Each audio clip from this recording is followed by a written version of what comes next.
오랜만에 인사드립니다. 3월 모의고사가 얼마 남지 않아서 모두들 바쁜 나날을 보내고 있을 것 같아요. 첫 모의고사, 부담감과 긴장 속 하루하루를 버텨내고 있는 여러분들을 위해 오늘도 논리 라디오를 준비해왔습니다. 최인호 선생님의 논리 라디오는 성공한 선배들의 수강 후기와 공부 방법을 소개하면서 여러분들에게 동기부여와 나도 할 수 있어 이런 자신감을 듬뿍 충전해드리고자 기획한 콘텐츠예요. 앞으로 논리 라디오는 이전보다 여러 선배들의 더 다양한 공부법과 성공담을 담을 예정이에요. 공부할 때 백색 소음처럼 들어도 좋고 자신감 충전과 심신의 안정이 필요할 때 편안함을 주는 음악처럼 감상해도 나쁘지 않을 것 같아요. 그럼 최인호의 논리 라디오 6번째 이야기 시작해볼게요.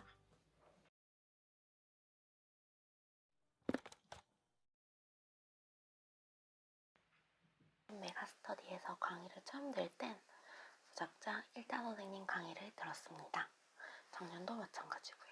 그래도 다른 과목은 1학년부터 3학년까지 같은 선생님 수업을 들었지만 국어만 3번 정도 선생님을 옮겼습니다. 1학년 때는 이타 선생님, 그리고 작년부터 올해 9월달까지는 주위 애들이 다 듣는 1타 선생님을 들었습니다. 당연히 책에 필기하고 형광펜 치는 부분이 많았고 저는 그것이 국어 공부라고 생각해왔습니다. 그러나 제 성적은 항상 5, 6등급을 왔다 갔다 했어요. 모의고사의 난이도와 상관없이 항상 5, 60점대를 받았고 결국 수능이 2달도 남지 않은 9월 30일 최인호 선생님 강의를 처음 듣게 되었습니다. 국영수로 최저를 맞춰야 했던 저는 탐구까지 공부하는 친구들보다 시간이 있기에 50일이 채 안 되는 시간이라도 최인호 선생님을 믿고 따라가기로 했습니다. 정말 국어 미친 듯이 했습니다. 최인호 선생님 강의를 들으면서 이제까지 얼마나 잘못된 공부를 해왔고 조금만 더 빨리 들을 걸 이런 생각이 계속 들었어요. 제가 학교에서 최인호 선생님 강의를 듣고 문학 문제를 지문을 보지 않고 풀 때마다 친구들이 무시를 했습니다. 너 그거 수능에서 절대 못 쓴다. 그게 말이 되냐? 그게 그렇게 쉽게 풀리면 왜 이 사람이 지금 일타가 아니냐? 등 흔히 들을 수 있는 애들의 시비였죠. 사실 그런 말들 때문에 더 열심히 한 것도 있는 것 같아요.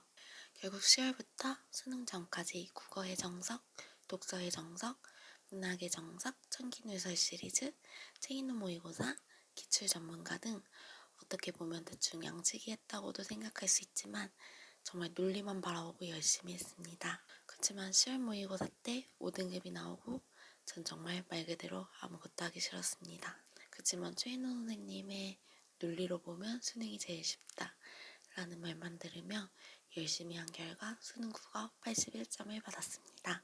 5문제를 못 풀어서 찍었는데 다 틀렸더라고요. 그래도 전 진짜 세상에서 제일 행복했습니다.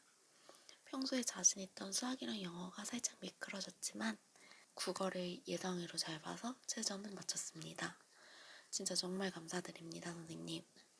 선생님 수업을 듣고 자신감 맞는 선생님을 찾는 것도 실력이라는 생각이 들었어요.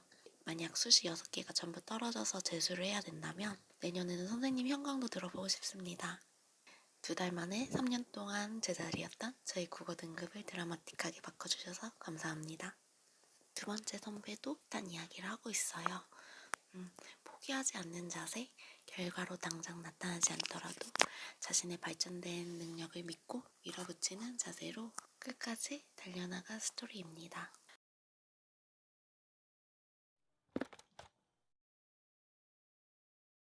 안녕하세요. 저는 약 2년간 선생님 수업을 인강으로 들어온 학생입니다.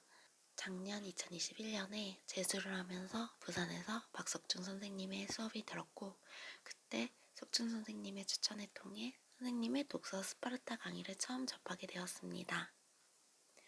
처음에는 구조를 통해 지문에 접근하는 방식, 첫 문단, 첫 문장을 읽는 동시에 뒤에 오게 될 내용과 구조를 예측하는 방식 등 여러 가지가 너무 어색했습니다. 하지만 저도 모르는 새에 선생님의 수업 방식과 언어를 공부하는 방법에 빠져들었고 그때부터 올해 2023학년도 수능을 칠 때까지 선생님의 방법론을 체화하려 끊임없이 노력하였습니다. 고3 재수 3반수까지 약 3년간 수능을 준비하면서 정신적으로 힘들 때가 많았어요. 아무래도 성적이 원하는 만큼 나오지 않아서 수험 생활이 참 힘들고 막막하게 느껴졌던 것 같습니다.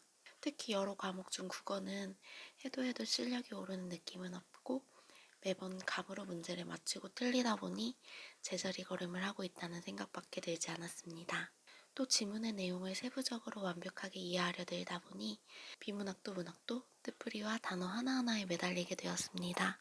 이러한 공부 방식은 해당 지문을 이해하는 데에는 도움이 될 수 있어도 다음에 다른 지문을 만났을 때는 똑같이 감으로 풀게 하였고 배경 지식이 부족한 저 스스로를 미워하기만 했습니다. 그러다가 최인호 선생님 인강을 통해서 만나게 되었는데 선생님께서는 지금 제가 하고 있는 국어 공부 방식에 정반대에 있는 공부 방식을 얘기하고 계셨어요. 한 문장을 읽고 구조를 예측하기, 문학을 풀 때 배경 지식을 버리고 보기를 기준으로 지문을 읽어내기, 선택지를 범주화하기, 그리고 비문학 지문을 읽을 때 구조화를 하면서 여러 지문의 공통성 찾기 등이 있었습니다.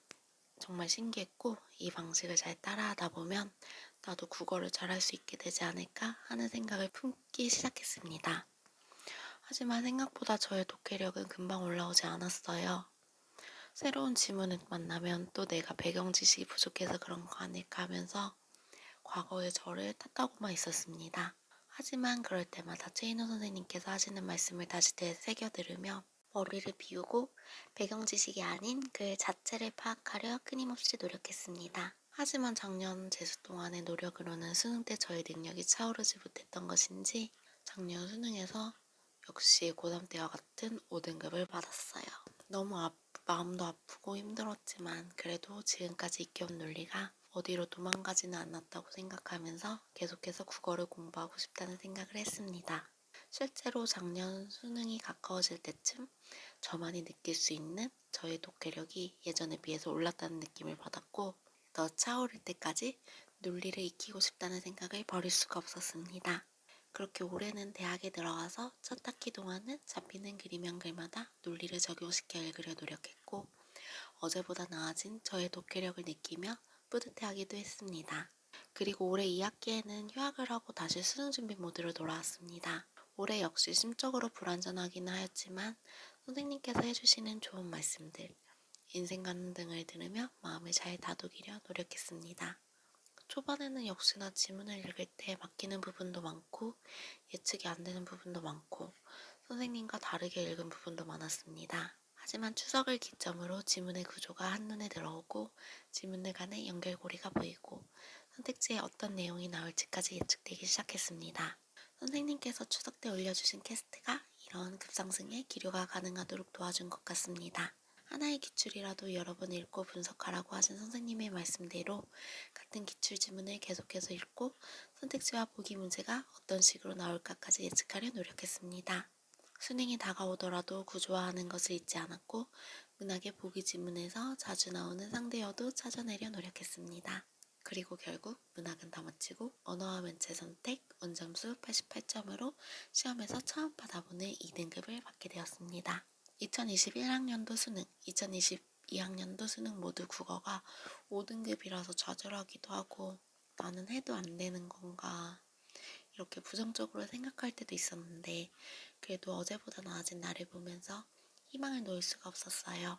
최인호 선생님 직접 얼굴을 뵌 적은 없지만 먼 곳에서 저에게 이렇게 큰 힘을 주셔서 너무 감사드립니다.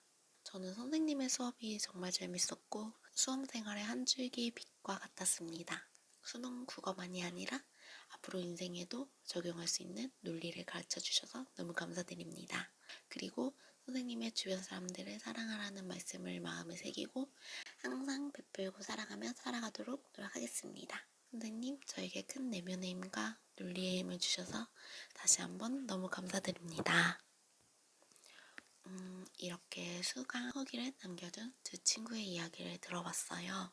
특별히 선생님께서 달아주신 코멘트가 있는데 선생님이 꼭 감사하다는 메시지를 전해달라고 하시면서 두 학생에게 모두 한 편의 인생 성공 스토리라고 하시더라고요. 특히 두 번째 학생은 언어와 매체를 선택했다고 했는데 원매 88점이면 거의 1등급 아닌가요? 수능 국어 5등급에서 1등급 가기는 정말 쉽지 않죠. 친구 모두 앞으로도 이렇게 어려운 상황, 남들이 보기에는 불가능한 상황에서 최고로 날아오를 수 있다는 자신감을 경험해봤고 그 자신감으로 살아간다면 어떤 일이 닥쳐도 성공은 어렵지 않을 것 같습니다. 보통 학생들은 강의를 듣고 점수가 오르지 않으면 자기를 돌아보기보다 해당 선생님을 비난하거나 강의를 비난하기 바쁜데 끝까지 포기하지 않고 결과로 나타나지 않고 밀어붙이는 자세, 저 역시도 배워야 될 것 같아요. 멋진 이야기 남겨줘서 고마워요. 논리라디오 6번째 이야기는 여기까지입니다.